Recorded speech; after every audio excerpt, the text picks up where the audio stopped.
अब बारी है मेघालय की 1972 की रिजर्वेशन पॉलिसी यानी कि आरक्षण नीति पर बड़ी अपडेट। एक्सपर्ट कमेटी ने जमा अपनी रिपोर्ट में एक साफ चेतावनी दी है कि मेघालय अगर इसमें कोई भी बदलाव करते हैं तो उनकी लोगों और सरकार इसकी भारी कीमत चुकाना पड़ सकता है। एक्सपर्ट कमेटी ने कहा कि इस मौजूदा पॉलिसी में अगर कोई छेड़खानी की तो कोर्ट में ये गलत पाया जाएगा और इस वक्त जो लोग इनकी वजह से फायदा मिल रहा है उन्हें मिलना बंद हो जाएगा।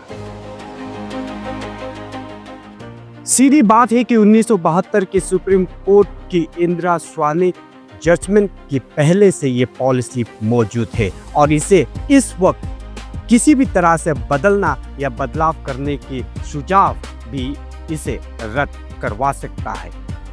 सुप्रीम कोर्ट ने देश भर की कई एग्जाम्पल्स दी है जहां स्टेट्स ने 50% की लिमिट क्रॉस करने की कोशिश की और नाकाम रही, जिसमें महाराष्ट्र में मराठा रिजर्वेशन को सुप्रीम कोर्ट ने रद्द कर दिया क्योंकि वो 50% से ऊपर जा रहा था। वही हाल बिहार और आंध्र प्रदेश का भी हुआ जहां 100% या 65% रिजर्वेशन देने की कोशिश को कोर्ट ने आर्बिट्ररी यानी मनमानी बताकर रोक दिया।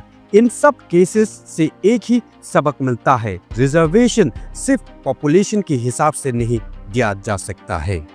मेघालय के लिए एक ये बहुत बड़ी चेतावनी है, अगर किसी भी तरह के बदलाव लाने की कोशिश की तो ये जुडिशियल सिस्टम की रिव्यू में आ सकता है।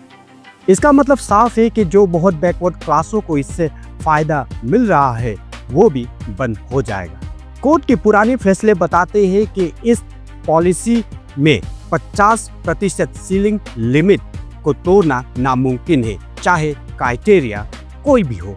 आखिर में ये भी कहा कि रिजर्वेशन पॉलिसी को हेड काउंट या पॉपुलेशन की बेस में फिक्स नहीं किया जा सकता है, इसे कॉन्स्टिट्यूशनल क्राइटेरिया के साथ अलाइन होना ही पड़ेगा।